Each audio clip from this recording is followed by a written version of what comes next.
The invisible wall. One of the most tragic aspects of his character is that nobody around him could truly understand his situation, not because they lacked intelligence, not because they lacked compassion, but because their reality fundamentally differed from his. Consider a simple conversation. Imagine a friend says, "Everything will be all right." Most people find comfort in those words. The future remains uncertain. The statement could be true, but for the hero of the South, such words would carry a different meaning. Because he already knew whether everything would be all right. He already knew who would survive. He already knew who would fail. Every conversation existed on two levels simultaneously, the level everyone else experienced and the level only he could see. This creates an invisible barrier between himself and the rest of humanity, a barrier more powerful than distance, more powerful than language, more powerful than culture. Because how do you truly connect with someone who experiences reality differently than you? How do you share your fears when your fears are already confirmed? How do you explain your burden when nobody else can even perceive it? The hero of the South was surrounded by people. Yet psychologically, he may have been one of the loneliest characters in the entire series.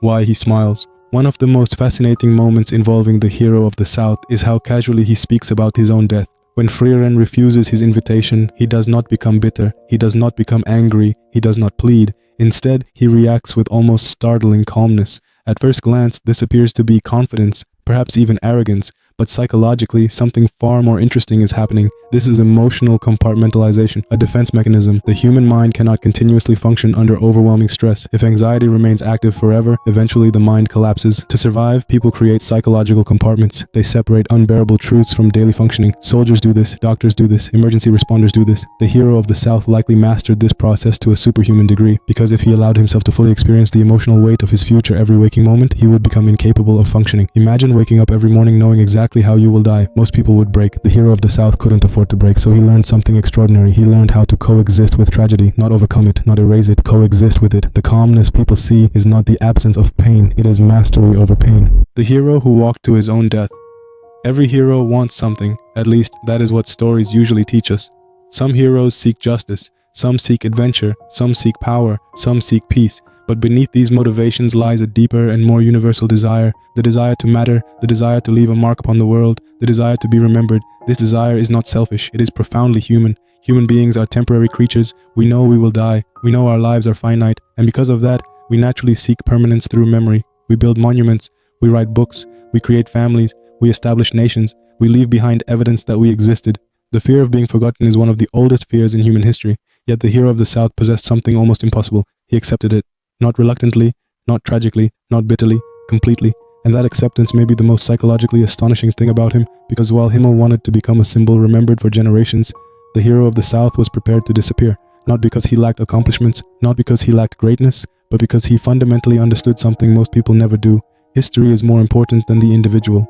The human need for legacy.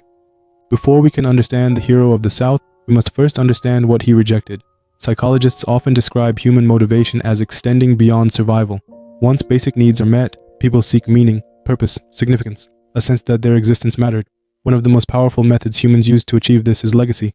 Legacy is psychological immortality. If people remember you after death, part of you continues to exist. This is why historical figures obsess over monuments. This is why leaders seek recognition. This is why artists want their work preserved. This is why heroes dream of becoming legends. The desire itself isn't vanity, it's existential self-preservation, a rebellion against oblivion, a refusal to vanish. Most people don't want eternal life. They want evidence that they were here, evidence that their life mattered, evidence that they changed something. The hero of the South stands in direct opposition to this instinct, and that is what makes him so extraordinary. Most heroes see themselves as protagonists. The hero of the South saw himself as a precursor. This distinction is crucial. A protagonist believes the story revolves around them. A precursor understands the story continues after them. Psychologically speaking, this requires a massive reduction of ego. Human beings naturally place themselves at the center of their narratives. When we imagine the future, we imagine ourselves within it. When we dream, we imagine ourselves succeeding. When we struggle, we imagine ourselves overcoming obstacles. The hero of the South knew the future he was building would belong to someone else, not him. Himmel, Frieren, their companions, future generations. His role was not to enjoy victory, his role was to make victory possible and then disappear. This is why he feels so fundamentally different from other heroes. He isn't trying to become the savior, he's trying to create the conditions necessary for a savior to emerge. In psychological terms, he has detached his identity from outcomes. He no longer needs to be the person standing at the finish line, he only needs to ensure someone reaches it. The tragic messiah. Why the hero of the South may be the greatest hero in Frieren. What if the hero of the South was actually the greatest hero in the entire story?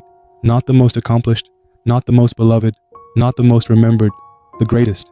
Because when we strip away glory, recognition, victory, and legacy, what remains is the essence of heroism itself. And few characters embody that essence more completely than the hero of the South. His life forces us to reconsider what a hero actually is. Is a hero the person who wins, or is a hero the person who makes victory possible? The invisible savior. History has a habit of simplifying reality. It prefers clear narratives, clear protagonists, clear endings. The hero defeats the villain. The kingdom is saved. The story ends. But real history rarely functions this way. Behind every visible triumph stand countless invisible sacrifices. Behind every great leader stand forgotten supporters. Behind every revolutionary breakthrough stand generations of predecessors. The hero of the South embodies this hidden reality. When people tell the story of humanity's victory over the Demon King, Himmel naturally occupies center stage, and rightfully so. He achieved what nobody else could. He carried the burden of saving the world. But Himmel's success did not emerge from nothing. It emerged from foundations, from sacrifices, from people who came before, most importantly, from the hero of the South. Without him, the future itself may never have existed. And that realization changes everything. Because it means his role was never to stand at the end of the story. His role was to ensure there would be a story at all. The paradox of true heroism. Most fictional heroes operate according to a simple emotional formula. They struggle, they persevere, they overcome, they are rewarded. The hero of the South breaks this structure completely. He struggles, he perseveres, he dies. Someone else receives the reward, and yet his heroism feels greater, not smaller. Why? Because his actions are stripped of every secondary motivation. No glory, no recognition, no future, no celebration, no personal victory. What remains is pure intention, pure responsibility, pure sacrifice. Psychologically speaking, this creates a fascinating phenomenon. Most people can act courageously when rewards exist. The hero of the South acts courageously after rewards have been removed. That distinction transforms him from a heroic man into the embodiment of heroism itself. The Messiah archetype. Throughout mythology and literature, certain figures emerge who share a common pattern. They see suffering before others do. They carry burdens others cannot understand. They sacrifice themselves for futures they will never experience. And often, they are misunderstood during their own lifetimes. The hero of the South fits this archetype perfectly, not in a religious sense, but in a psychological sense. He becomes a savior figure whose contribution is invisible. His purpose is not to rule the future. His purpose is to create the future. The irony is devastating. The people he saves will never fully understand what he sacrificed. Future generations will enjoy freedoms purchased by a man they barely remember. History moves forward because of him, yet history almost leaves him behind. This is the fate of many messianic figures. To become the bridge rather than the destination. To become the path rather than the traveler. To become the cause rather than the effect. The philosophy of the hero of the South. At his core, the hero of the South represents a radical philosophical idea. The idea that meaning does not come from outcomes, it comes from responsibility. This is a difficult concept for many people. Modern culture often focuses on results, success, recognition, achievement, winning. The hero of the South rejects this framework entirely. He demonstrates that meaning can exist even when victory belongs to someone else. Meaning can exist even when recognition never arrives. Meaning can exist even when death is guaranteed. What matters is whether we fulfill our responsibility. What matters is whether we do what is right. What matters is whether we contribute to something larger than ourselves. This philosophy transforms his life from a tragedy into a triumph, because although he loses everything personally, he succeeds completely in purpose.